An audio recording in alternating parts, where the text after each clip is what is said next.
Hi students, welcome back to our channel achieve excellence in commerce by Mansi Javeri. So आज हम गाला का question paper number 4 इसमें section B जो है उसका सॉल्यूशन करने वाला है। अगर आपको क्वेश्चन पेपर नंबर 5 एंड 6 का भी सॉल्यूशन चाहिए तो कमेंट सेक्शन में कमेंट जरूर कर देना, ठीक है। चलिए सो स्टार्ट करेंगे। Question number 16, interest on capital is credited to which account under fixed मतलब परमानेंट कैपिटल अकाउंट मेथड। अगर फिक्स कैपिटल अकाउंट मेथड है तो हम कौन सा अकाउंट बनाते हैं वहां पे।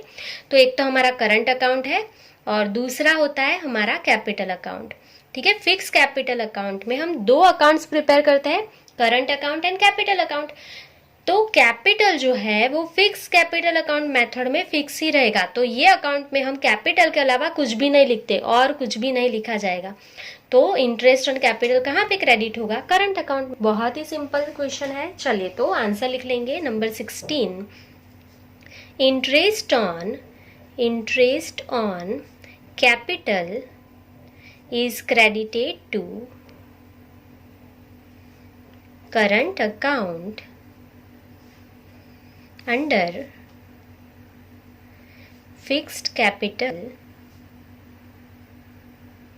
या तो परमानेंट कैपिटल, जो भी लिखोगे, अकाउंट मेथड, ठीक है। फिक्स कैपिटल अकाउंट मेथड है सो कैपिटल फिक्स ही रहेगी। तो सारी बाकी जो भी एंट्री आपको पूछी है वो सारी की सारी कहाँ पे होगी? कैपिटल के अलावा सारी एंट्री हम कहाँ पे करते हैं? करंट अकाउंट में करते हैं। क्लियर? चलिए, बहुत ही सिंपल क्वेश्चन था। Next, what is goodwill? तो ये क्वेश्चन बहुत बार हम लिख चुके हैं। गुडविल का definition number 17। So goodwill is the value of the reputation of a firm in respect of the profit earning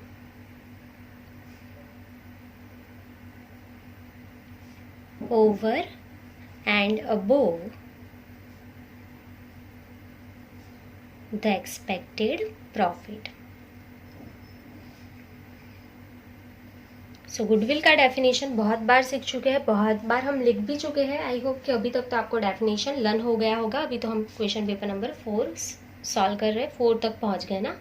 चलिए next, number 18, give the formula of capitalise profit. तो कैपिटलाइज प्रॉफिट का formula क्या है? Average profit divide by expected rate of return into 100। तो सिर्फ वही लिखना है। फॉर्मूला बहुत ही सिंपल है। फॉर्मूला लिखने से देखो 1 मार्क्स मिल जाएगा आपको। तो लिख लेंगे capitalised profit is equals to average profit divided by expected rate of return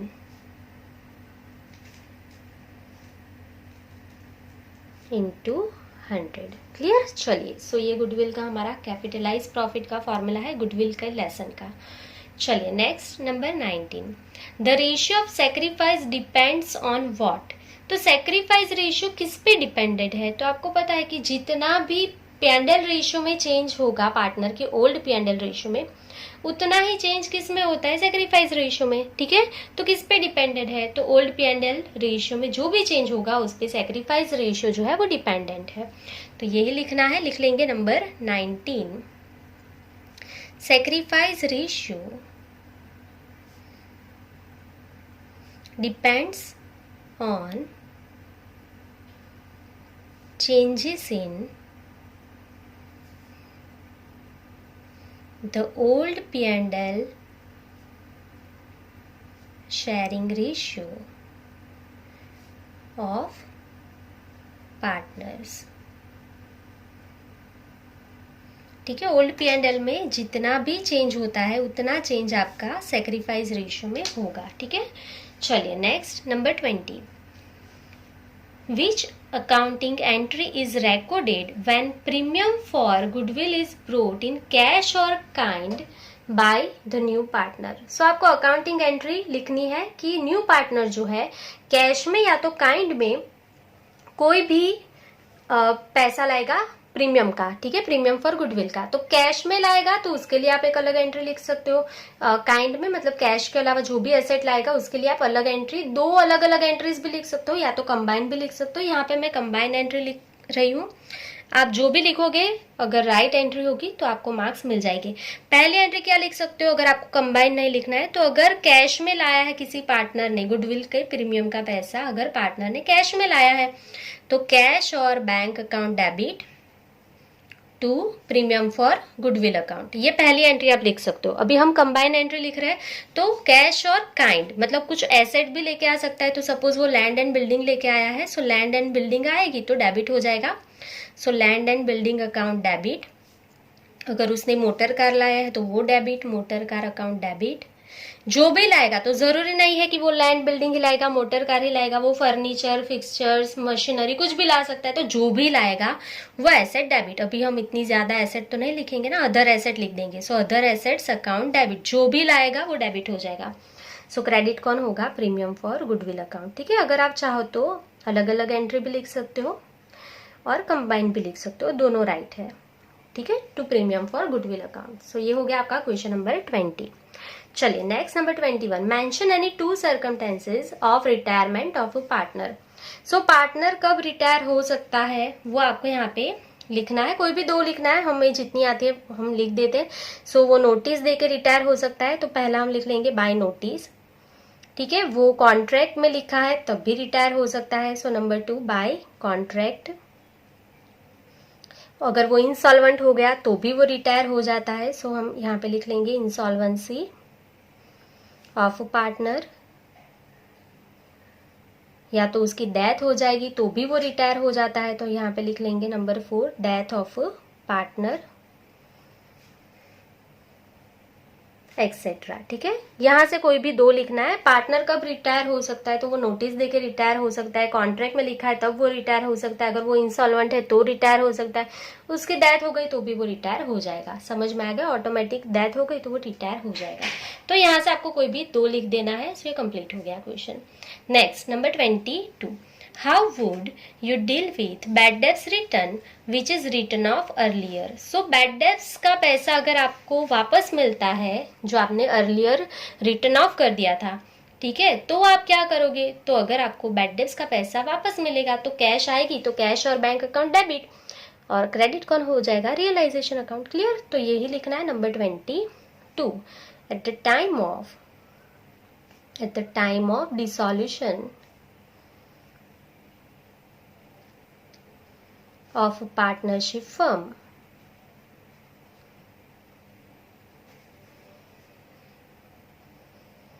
bad debts return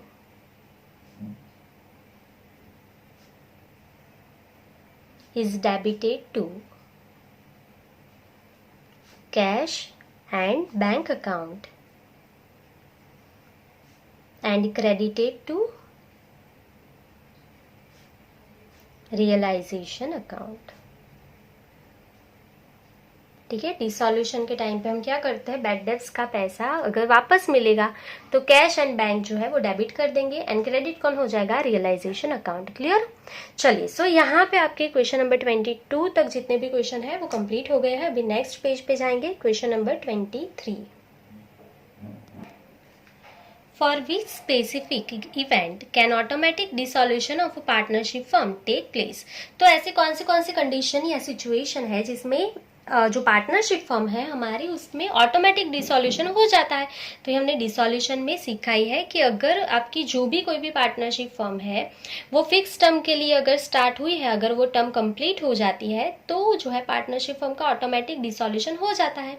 and दूसरी कंडीशन क्या थी कि अगर आपने कोई भी पार्टनरशिप फर्म कोई स्पेसिफिक एम के लिए स्टार्ट की थी और वो एम कंप्लीट हो जाता है तो पार्टनरशिप फर्म का डिसॉल्यूशन हो जाता है। तो बस यही दो कंडीशन है जो हमें लिखनी है ऑटोमेटिक डिसॉल्यूशन में, ठीक है। So if constituted for fixed term by the expiry of that term, ठीक है, अगर आपने कोई फिक्स टर्म के लिए फर्म को स्टार्ट किया है, वो टर्म खत्म हो जाएगी तो पार्टनरशिप का डिसॉल्यूशन ऑटोमेटिक हो जाएगा। एंड सेकेंड वन, अगर आपने कोई फिक्स जो है एम, मतलब स्पेसिफिक एम के लिए स्टार्ट किया है कोई भी फर्म, तो वो एम आपका कंप्लीट हो जाएगा तो आपकी पार्टनरशिप फर्म जो है वो उसका ऑटोमेटिक डिसॉल्यूशन हो जाता है। तो हम वही लिख रहे हैं, by the completion of their of.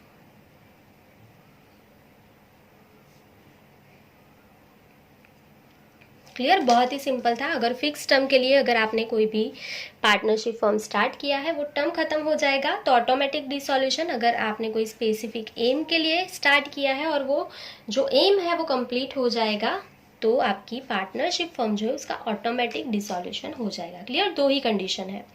चलिए next, number 24, what percentage of interest can be charge by the company on amount of arrears. मतलब अगर आपको पैसा नहीं मिला, कॉल्स इन एरियर्स है, तो कितने परसेंट इंटरेस्ट कंपनी चार्ज कर सकती है? तो मैक्सिमम 10%। ठीक है, शेयर का क्वेश्चन है, हम 10% जो है इंटरेस्ट चार्ज कर सकते हैं।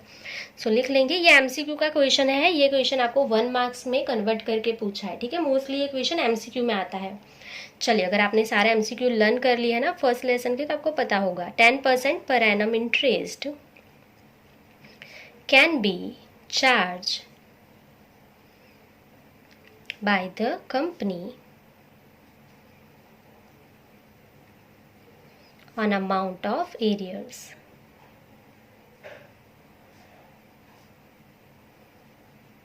क्लियर, चलिए, सो कंपनी कितना इंटरेस्ट ले सकती है? 10% per annum on calls in arrears. Clear, चलिए next, number 25, can debentures be forfeited if debenture holder do not pay any call money, Y.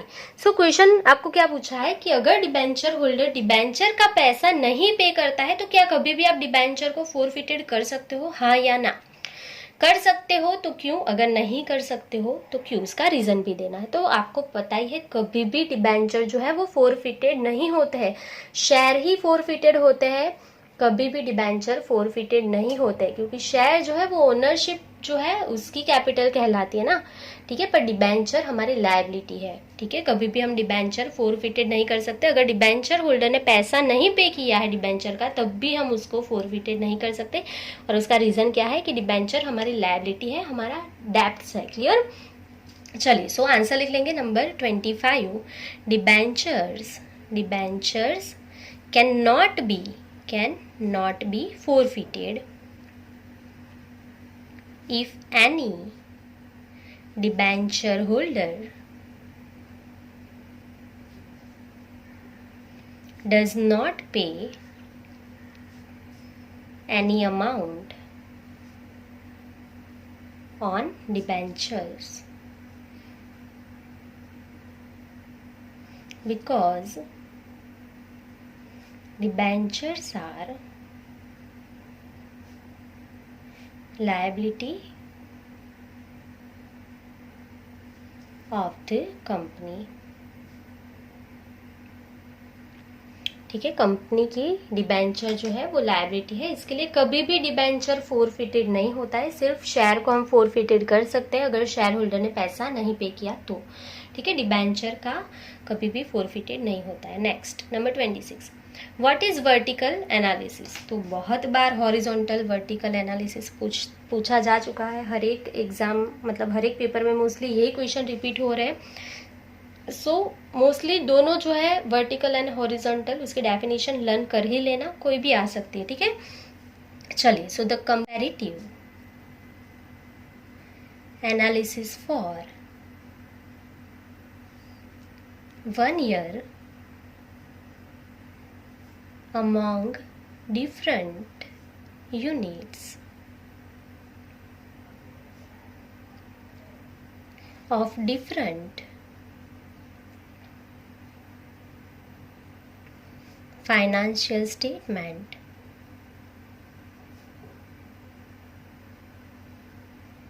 can be called as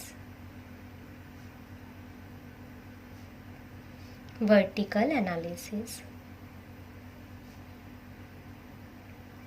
चलिए, so ये हमने सीख लिया है वर्टिकल एंड हॉरिजॉन्टल बहुत बार। सो वापस हम डीपली उसका एक्सप्लेनेशन यहाँ पे नहीं कर रहे, ठीक है। जिनको सीखना है लेसन नंबर 4 का फर्स्ट पार्ट देख लेना, उसमें हमने पूरा सीखा ही है। चलिए next number 27, what is indicated by liquidity ratios. So liquidity ratios जो है वो क्या दिखाता है आपको, तो आपको पता है लिक्विड रेशियो जो है वो कंपनी की शॉर्ट टर्म लायबिलिटीज जो है उसकी कैपेसिटी कितनी है वो दिखाता है, ठीक है। शॉर्ट टर्म में आप कितनी लायबिलिटीज को पे कर सकते हो ना, उसकी कैपेसिटी दिखाता है लिक्विडिटी रेशियो। तो वही लिखना है number 27, liquid ratio. Liquid ratios indicates the capacity of the business unit to pay short term liabilities, ठीक है। शॉर्ट टर्म की हम लायबिलिटीज कितनी पे कर सकते हैं ना वो दिखाएगा। चलिए next number 28, mention classification of traditional accounting ratio. तो ये हम एमसीक्यू में भी बहुत बार सीख चुके हैं। ट्रेडिशनल क्लासिफिकेशन आपको लिखना है। सो मेनली 3 पार्ट है यहाँ पे। सो traditional classification,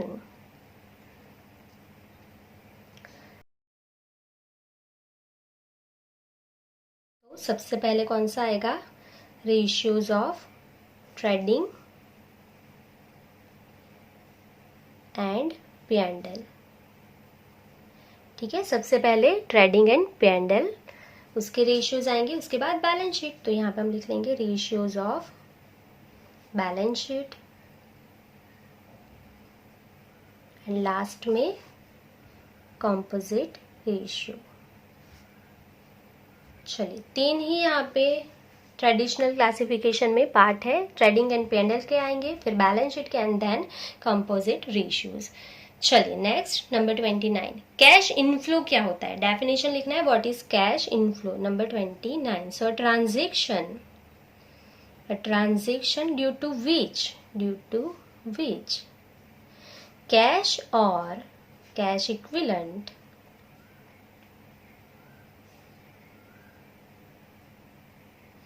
increases is known as cash inflow, ठीक है। जो भी ट्रांजैक्शन की वजह से कैश या कैश इक्विवेलेंट में इंक्रीज होगा तो वो कैश का इनफ्लो है, ठीक है। अगर डिक्रीज होगा कैश या कैश इक्विवेलेंट, जो भी ट्रांजैक्शन की वजह से कैश या कैश इक्विवेलेंट डिक्रीज होगा वो कैश आउटफ्लो है, ठीक है। इनफ्लो आउटफ्लो बहुत ही सिंपल है। कैश और कैश इक्विवेलेंट जो भी ट्रांजैक्शन की वजह से इंक्रीज होते हैं उसे हम क्या बोलते हैं, कैश इनफ्लो बोलते हैं, ठीक है। डिक्रीज होगा तो वो कैश आउटफ्लो है।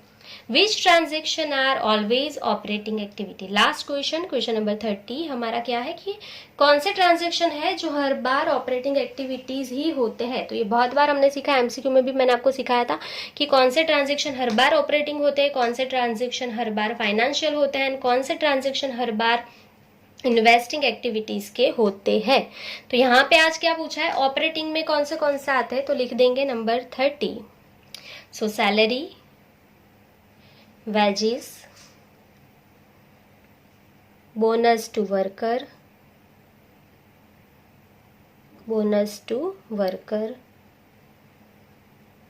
employee welfare expenses,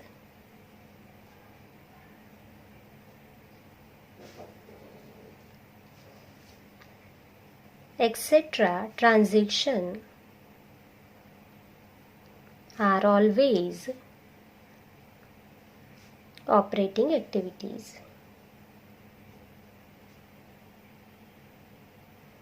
ठीक है।